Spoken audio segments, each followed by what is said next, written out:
더불어민주당 이재명 대표의 측근인 김용 민주연구원 부원장. 지난 8일 검찰은 그를 구속 상태로 재판에 넘겼습니다. 수억 원의 불법 정치 자금을 받은 혐의입니다.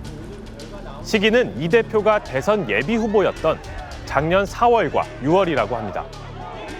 검찰이 쓴 공소장에는 이 돈이 대선 경선 자금이라고 적혔습니다. 혐의를 내내 부인해온 김 부원장은 검찰의 창작 소설을 절필시키겠다며 거듭 반발했는데요. 하지만 수사는 전방위로 확산되고 있습니다.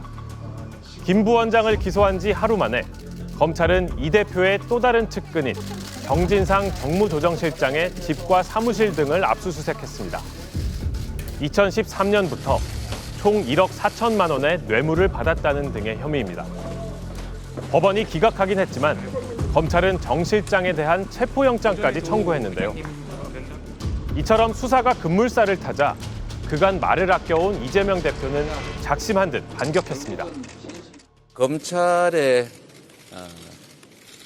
창작 완성도가 매우 낮은 것 같습니다. 검찰이 훌륭한 소설가가 되기는 쉽지 않겠습니다. 정진상 실장과 김용 부원장, 이재명 대표의 오랜 측근으로 통합니다. 이 대표의 성남시장과 경기지사 시절, 또 대선 캠프 등에서 요직을 맡아 보좌한 사람들인데요.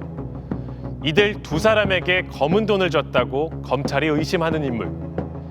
바로 작년 이맘때 대선판을 달궜던 대장동 개발 특혜 의혹 사건의 핵심, 유동규 전 성남도시개발공사 기획본부장입니다. 한동안 잠잠하다 싶었던 대장동 사건 수사가 다시 속도를 내며 이재명 대표를 겨냥하고 있습니다. 검찰은 김용 부원장이 대선 자금 명목으로 모두 6억 원을 받았다고 합니다. 작년 4월 1억 원을 수수했고 2달 뒤 3억 원과 2억 원씩을 더 받았다는 건데요. 검찰이 파악했다는 돈의 흐름, 자세히 볼까요? 돈을 만든 사람은 대장동 민간 사업자인 남욱 변호사입니다. 그는 측근인 이모 씨를 통해 돈을 정민용 변호사에게 전달했다고 검찰에 진술한 걸로 알려졌는데요. 정 변호사는 남욱 변호사의 추천으로 성남도시개발공사에 입사한 뒤 유동규 전 본부장과 함께 유원홀딩스란 회사를 차린 인물입니다. 정 변호사는 넘겨받은 돈을 다시 유 전 본부장에게 전달했다고 합니다. 정민용 변호사 같은 경우는 전달해 주라고 하는 거 전달해 준 것이고 이거 어디에 쓸 거냐 누구 줄 거냐 이런 걸 물어볼 상황도 아니고요. 이거 동경장 갖다 줘라 이러면 갖다 줬겠죠. 그냥 심부름 한 거죠. 이어 유 전 본부장이 김용 부원장을 만나 세 차례에 걸쳐 6억 원을 줬다는 겁니다. 4월에는 자신의 유원홀딩스 사무실에서, 6월 2번은 수원 모처의 차 안에서 건넸다는 게 검찰의 주장인데요.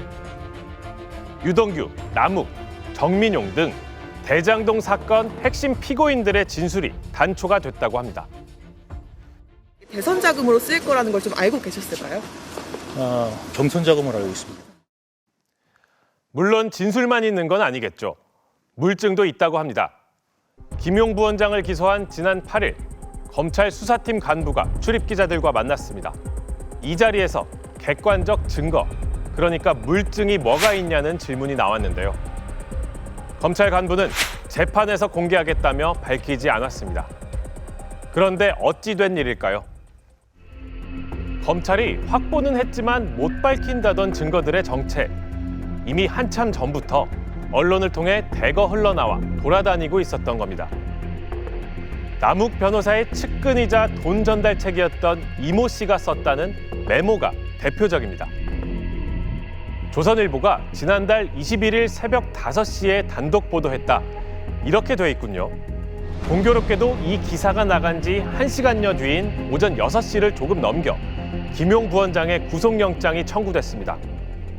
보도에 따르면 메모에는 돈이 전달된 시기와 장소, 액수가 적혔다고 합니다. 뇌물이나 불법 정치자금 사건에선 이 같은 메모나 장부가 증거로 제시되곤 하죠. 다만 법정에서 인정될지는 장담할 수 없습니다. 돈 준 기록이 적혀 있는 형식과 내용, 작성 시점, 전후 상황 등에 따라 다릅니다. 기계적으로 작성하는 장부 같은 거, 매일매일 쓰는 거, 우리 다이어리라든지 일기라든지 장부, 이거 매일 쓴단 말이죠. 그러니까 앞뒤를 조작하기가 힘들어요. 특정 날짜로. 그런 거는 어느 정도 이제 증명력이 있다고 봐요. 근데 이 메모는 저도 보지 못했습니다만 지금 들리는 얘기에 의하면 이 사건에 대한 것만 써 있다 그래요. 이후 JTBC의 보도에서는 메모의 작성 시기가 구체화됐습니다. 지난해 9월 대장동 개발 비리 의혹이 커지자 남욱 변호사는 천화동인 4호 이사 이모 씨에게 메모 작성을 지시한 것으로 파악됐습니다. 정리해보면 이렇습니다. 김용 부원장한테 돈을 줄 때마다가 아니라 다 전달되고 한참 뒤, 그것도 대장동 수사가 시작될 즈음, 이처럼 중요한 메모를 작성했다는 겁니다. 남욱과 정민용 사이의 일은 알겠죠, 메모에서. 근데 그 이상은 모르는 거잖아요, 이분이. 달랑 요구 한 장 관련된 거를 검찰이 수사하니까 갖다 줬다. 그거는 제가 보기에 이 진술하고 똑같아요. 그러니까 원래 진술에 부합하는 객관적 물증이라는 거는 이런 뭐 물건이라는 얘기가 아니고 진술과 독립성이 있어야 돼요. 김용 부원장이 구속된 뒤에도 메모를 둘러싼 논란이 거듭됐습니다. 그러자 또 다른 증거가 마찬가지로 언론을 통해 보도됐는데요. 이번에는 돈 전달에 쓰였다는 가방과 종이 상자가 등장했습니다. 지난달 27일 중앙일보 기사입니다. 검찰이 돈가방과 종이 상자 등을 확보했다는 내용입니다. 유동규 전 본부장과 김용 부원장에게 돈이 건네질 때 사용됐다는 물건들입니다. 다만 크기나 특징, 또 어디서 어떻게 확보됐는지 등은 언급되지 않았습니다. 보도 직후 김 부원장 측은 검찰이 발견했다는 가방은 우리 쪽 가방이 아니라고 즉각 반박했고요. 민주당 역시 상식과 맞지 않는다고 비판했습니다. 아니 세상에 대한민국에서 돈을 주고받는 일이 많이 있잖아요. 예, 예. 그럼 현금을 받고 그 현금을 둘러싼 도구를 예. 돌려준다는 얘기는 처음 들어봐요. 하지만 검찰은 충분한 인적, 물적 증거를 확보했다며 자신감을 보였는데요. 그러면서도 구체적인 건 재판 때 설명하겠다고 했습니다. 좀 뭔가 객관적이고 뭔가 증거가 있어서 하는 거라는 걸 입증하기 위해서 얘기를 해놓고 그게 약간 비상식적이니까 나중에 얘기하겠다. 그럼 나중에 얘기하지 왜 지금 얘기해? 중앙일보는 가방과 상자 관련 첫 보도 이틀 뒤 후속 기사를 냈습니다. 먼저 검찰이 확보했다는 종이 상자. 김 부원장에게 돈을 건넬 때 사용한 게 아니라 유 전 본부장이 보유하고 있던 동일한 종류의 상자였다고 합니다. 가방 역시 유동규 전 본부장에게 돈이 갈 때 쓰였다는 건데요. 쉽게 말해 김용 부원장에게 돈을 줄 때 사용했던 도구는 아니라는 얘기입니다. 정치 고관여청이 아닌 한 기사를 분석해서 보진 않잖아요. 검사가 지금 언론을 통해서 엄풀을 하는 것이 뭔가 이상하고 앞뒤가 맞지 않는다라고 비판적으로 사고하진 않거든요. 증거 발견됐다라는 것만 눈에 띄면 그 인식에 머무는 거죠. 검찰이 거듭 밝혔듯이 앞으로 재판에서 구체적 증거들이 어떻게 공개될지 지켜보겠습니다. 그런데 증거만 문제가 아닙니다. 김용 부원장이 재판에 넘어가기 전부터 언론에는 이른바 한 줄짜리 정보들이 넘쳐났는데요. 사실인지 왜곡이나 과장 혹은 가짜는 아닌지 알 수 없는 기사들이 홍수를 이룹니다. 특히 사건의 핵심 관련자가 공개적으로 입을 열기 시작하면 혼란이 더 심해집니다. 김용 부원장이 체포된 날 자정쯤 공교롭게도 유동규 전 본부장은 석방됐습니다. 모든 언론의 관심은 그의 입에 쏠렸습니다. 집까지 찾아간 기자들도 많았습니다. 유 전 본부장은 이재명 대표의 최측근 정진상 실장의 화살을 퍼부었는데요. 정 실장이 과거 유흥주점에서 술을 한 100번 먹었는데 술값을 한 번도 안 냈다. 하나가 나왔다 싶으면 또 하나가 나올 것이다. 천천히 말려 죽이겠다. 거친 발언을 쏟아냈습니다. 작년 대장동 수사 때와는 크게 달라진 태도입니다. 또 검찰에서 있는 그대로 진술하고 법정에서 다 밝히겠다면서 내가 거짓말할 이유가 없지 않냐고 말했습니다. 그럼 진술을 왜 바꿨냐고 물어봤는데요. 가짜 변호사를 보내고 검찰에 가면 무슨 말을 하는지 동정이나 살폈다면서 이재명 대표 측에 대한 배신감부터 토로했습니다. 반면 검찰이 진심으로 대해줘서 허심탄회하게 말하기 시작했다며 검찰에는 신뢰를 나타냈습니다. 검찰이 진심으로 대해줬다. 무슨 뜻인지 알 듯 말 듯한데 민주당 쪽에선 그가 허위 진술을 하고 있는 거라고 의심합니다. 그러니까 이분이 기본적으로 대장동 사건이 지금 재판을 받고 있잖아요. 그래서 사실은 유동규가 여기 책임자로 돼 있어요. 근데 나는 그냥 위에서 시켰어. 이재명 시장이나 정진상 실장이 시킨 대로 했어. 나는 배임에 난 주범이 아니야. 라고 빠져나갈 가능성이 충분히 있고. 검찰의 회유 혹은 협박 가능성을 제기한 거죠. 하지만 유동규 전 본부장은 웃기는 소리 하지 말라. 심지어 구역질 난다고까지 했는데요. 하지만 밖에서 뭐라 하든 법정에서 중요한 건 수사와 재판에서 나온 진술의 신빙성입니다. 몇 년 전 떠들썩했던 이른바 성완종 메모 기억하시는지요? 지난 2015년 성완종 경남기업 회장은 스스로 목숨을 끊기 전 메모 한 장을 작성했습니다. 여러 정치인의 이름 옆에 그에게 줬다는 돈의 액수가 각각 적혀 있었습니다. 그중 한 명이 홍준표 당시 자유한국당 대표였는데요. 숨지기 전 성완종 회장은 한 인터뷰에서 홍준표 대표에게 당대표 경선할 때 1억 원을 줬다고 말했고요. 전달책 윤모 씨에게 1억 원을 줬다는 성 회장의 내부 회의 육성도 나왔습니다. 윤 씨 역시 자신이 1억 원을 최종 전달했다고 진술하면서 홍 대표는 1심에서 유죄를 받았습니다. 아니 그게 노상강도 당한 기분이라니까. 참. 하지만 2심에서는 무죄로 뒤집혔고 대법원에서도 그대로 확정됐습니다. 이때도 쟁점은 윤 씨 진술의 신빙성이었습니다. 2심 재판부는 뭐라고 했을까요? 윤 씨가 홍 대표에게 실제 돈을 건넨 부분, 여기에 대한 직접 증거는 윤 씨의 진술밖에 없다. 그러나 이 진술이 일관되지 않거나 객관적 사실에 배치된다는 등의 이유로 신빙성이 떨어진다고 판단한 겁니다. 이번 사건 역시 유동규 전 본부장 진술의 신빙성이 관건입니다. 스트레이트는 최근 재판에 출석한 뒤 법정을 나서던 유 전 본부장을 찾아가 봤습니다. MBC 스트레이트 팀에서 왔는데요. 그 20억 주기로 하셨던 건 사전에 약속이 돼 있었던 돈이에요? 저는 저기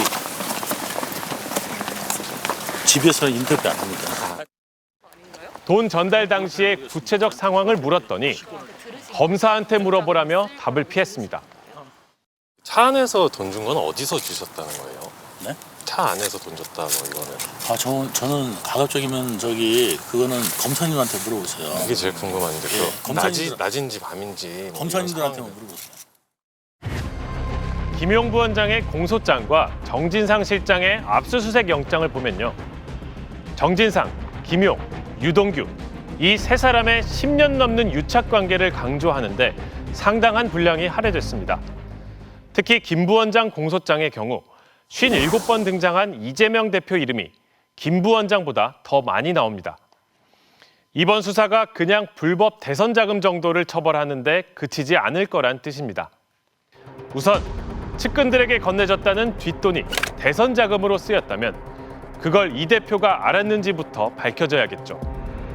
나아가 대장동 일당에 특혜를 준 이른바 몸통이 당시 성남시장이던 이 대표였는지 또 개발 수익 일부가 이 대표 측으로 넘어갔는지 검찰은 파고들 겁니다. 대장동 수사 시즌2가 막을 올린 셈입니다. 지난달 19일 민주당 사 앞 압수수색에 나선 검찰 관계자들과 민주당 측 의원, 당직자 등이 종일 대치했습니다. 전 국민이 보는 앞에서 도대체 이런 이유가 도대체 뭐요? 검사님들이 쇼하고 있잖아. 정치하고 있는 거 보여주기. 어떤 사건을 할 때는 민주당 의원님들이 잘한다. 제가 했던 사건입니다. 잘한다. 그래 접했어. 그렇게 해라. 잘하고 있다. 판단을 해. 이런 거 자체가 굉장히 정치적이십니다. 첫날엔 물러났지만 닷새 뒤 다시 압수수색을 강행했습니다. 민주당은 강력 반발했습니다. 김용 부원장이 임명된 지 한 달이 채 안 됐고 회의 참석자 출근한 게 3번에 불과했다는 겁니다. 개인 사무실도 없는 데다 여러 명이 함께 쓰는 사무 공간은 책과 컴퓨터 등이 전부입니다. 민주당은 파일 4개밖에 못 가져간 검찰의 보여주기식 정치쇼라고 비판했습니다. 국민 여러분께서 이 역사의 현장을 잊지 마시고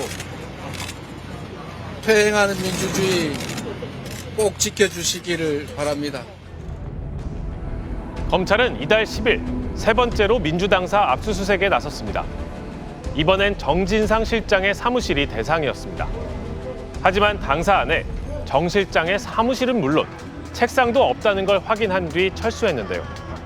정 실장의 영장에는 유동규 전 본부장으로부터 1억 4천만 원 뇌물을 받은 혐의와 함께 대장동 개발 지분에 대한 내용도 담겼습니다.